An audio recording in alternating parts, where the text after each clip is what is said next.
All right, let's start with the start. Were you happy with your preparation, final days, final hours leading up to kickoff? Well, I was until maybe about the second quarter. I thought we were playing extremely well through the first quarter. I think it was 20-6, and we were playing well in all three phases for the most part. Their first four series were 2 field goals and 2 punts. And I think we scored touchdowns on our first 3 series, so things were going really well. I was not as pleased, obviously, as the game went on, especially as we put the backups in. As John Baxter likes to remind us, the game always starts with a special teams play. Do you feel like all that practice, all that work paid dividends in this one? I do.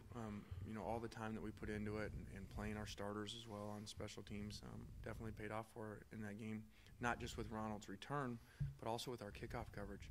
Our kickoff coverage did a really phenomenal job throughout the game. With that unique formation on extra points, are those calls going for 2 coming from the bench, or are the kids trained to see something and go for it?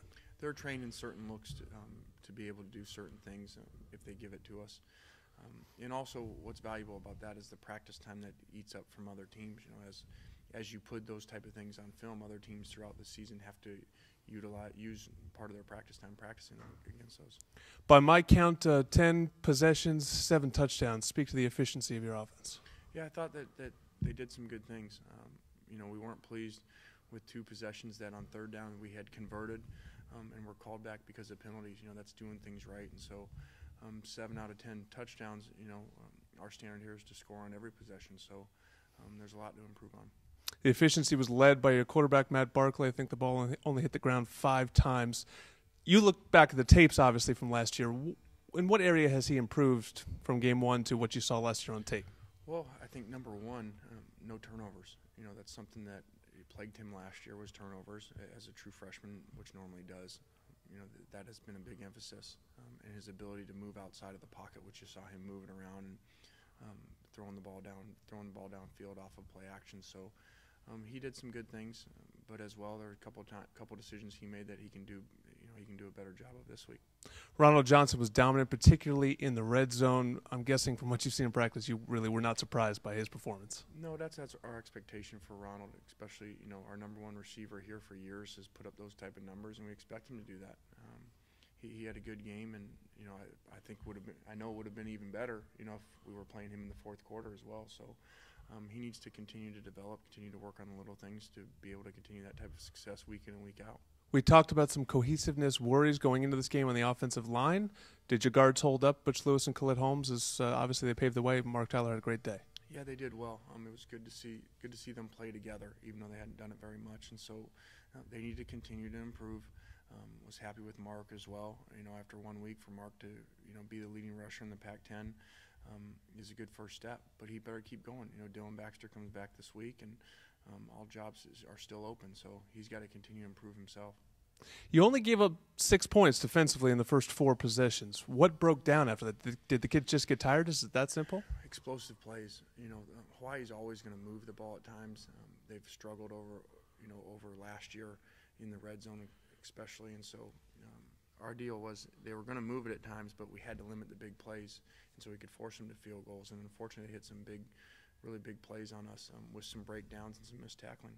Nikhil Roby, in his first game as a USC Trojan, what was the teaching point coming out of it?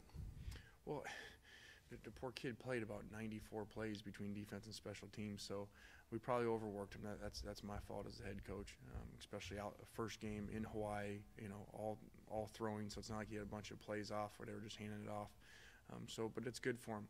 And even as much as we didn't want to play the way we did on defense, that was good for us sometimes to have a first game like that, to go through some adversity, to go through some tough situations so that we can learn from those and we can continue to improve. A lot of talk about tackling and some missed tackles in the game. Did it make you reassess your practice policy on tackling, or is there another way to improve in that area?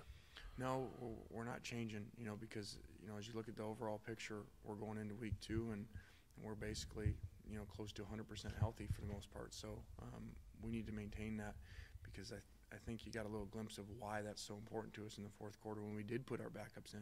You are talking about a limited roster because of the scholarship numbers, and a number of those guys have already left our program that would have been playing in that situation. So we're going to our 3s instead of our 2s.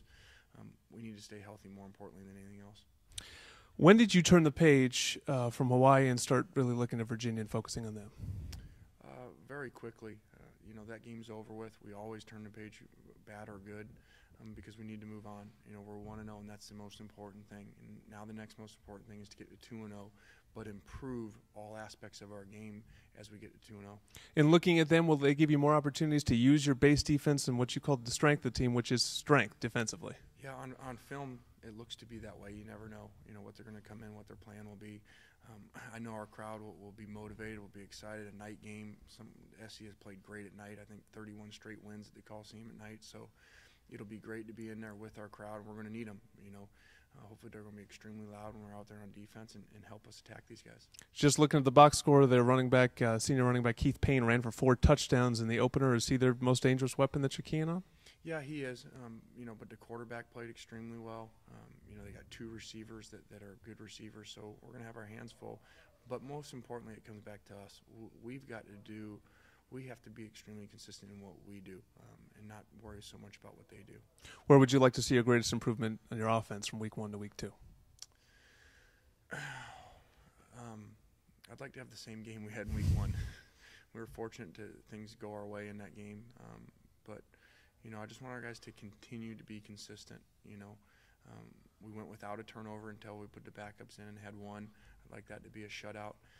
And we did have a few penalties on offense, so we'd like to put that at 0. You weren't too happy with the second level of your roster. Did anyone move up or down depth chart-wise, or is it too small a sample size to really make large-scale changes? No, I think you'll see some things. I'm not going to get into specifics, but I think you'll see some things, as we get to this game Saturday, where we've shuffled a little bit based off of what happened Thursday. And, we say it all the time. If you don't like where you're on the depth chart, play better. And some guys did, and some top guys maybe didn't play as well as we'd like. So that will reflect in their reps. First home game, you excited to lead the kids out in the Coliseum turf? Yeah, we are. It's so many people on our staff have either played or coached here, and so to come back to the Coliseum, such a special place, and so many good memories. We were fortunate last time we were to be here. The last 5 years we were here, we didn't lose a game in the Coliseum, so we've got some pretty good memories. Lastly, reports are out there that the Heisman Trust might take Reggie Bush's Heisman Trophy away from him. You coached him. Your thoughts? Well, you said it exactly how you asked it. You said reports, so I'm not going to comment on or speculate on reports that are out there. We've not been notified by the Heisman Trust of that being accurate. Thank you very much. Thank you.